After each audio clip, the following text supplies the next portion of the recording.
Good morning friends and welcome to the pre-market view. Friends, European markets were pretty firm.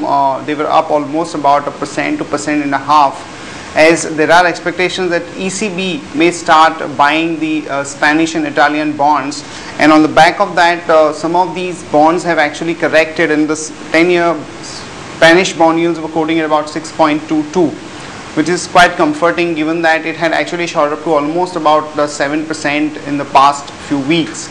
But US markets, they started off pretty strong, but they could not sustain any kind of an improvement led by the sell-off in the technology stocks.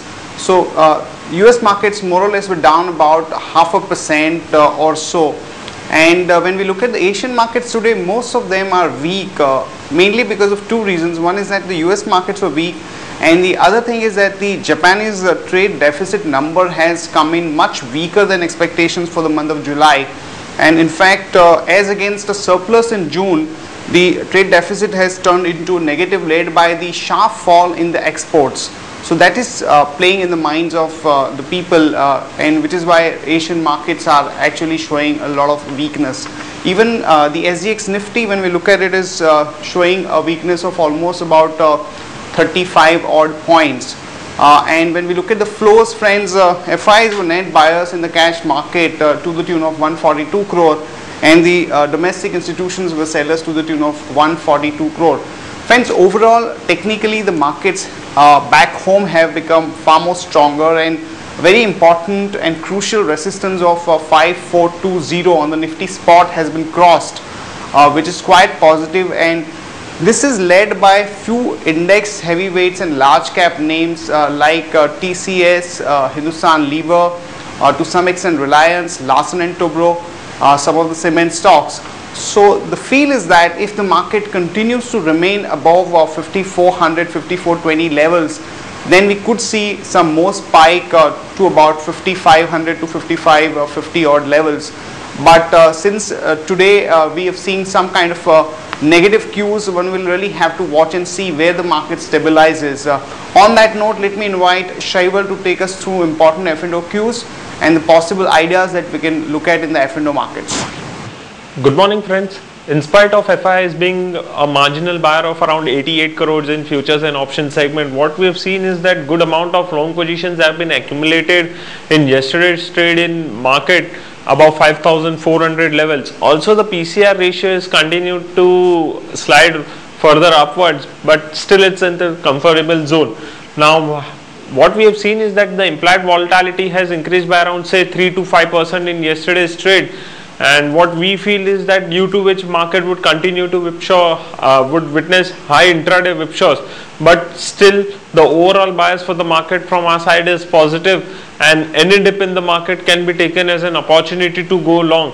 Now focusing on the individual strikes, what we have observed is that 5,300 put option stands with the highest number of shares in the open interest, which is 1 crore shares. We have been previously noticing that the 5,000 put option was having an open interest of 1 crore shares. So now 5,300 after that is witnessing a good amount of activity in terms of open interest, followed by 5,400 and 5,200 put option. Whereas if we have a look on the call side, we have seen that 5,500 call option of the current month stands with the highest number of shares in the open interest, followed by 5,600 call option. Also 5,500 call option of the next series is pretty active and is seeing a good amount of activity in the open interest front. So net what overall the data is suggesting is that 5,400, 5,350 is the level which one needs to watch on, because that would act as an important support in the market for in the coming days. And whereas on the higher side 5,500 would act as a hurdle, but if those are taken off, then 5,550 is the probable target in the coming days. From the intraday perspective, we have identified 3 stocks. BEL is looking positive with support of 229 rupees 30 paisa. DLF is looking positive with support of 210 rupees, and Reliance Communication is looking positive with support of 55 rupees 85 paisa. Thank you. Friends, talking about the companies in the news today, first of all, NMDC has hiked the iron ore prices by about 8 to 12% for July to September period. So one can go long on NMDC on the back of that news with a stop loss of 178 and a target of about 186 to 188. Friends, LPG, diesel and kerosene prices will not be hiked as per the indications from the Petroleum Ministry. A section of the market was believing that in this session of the Parliament we might see a moderate increase in some of the petroleum product prices like diesel, etc. And also the fact that the crude prices have really gone up to almost $114 to $116 per barrel would be negative for companies like BPCL, HPCL. So one can short BPCL with a stop loss of 347 and a target of 327 to 322. Friends, Competition Commission of India has rejected the application for takeover by the Future Group's Pantaloon brand by Aditya Birla Nuvo.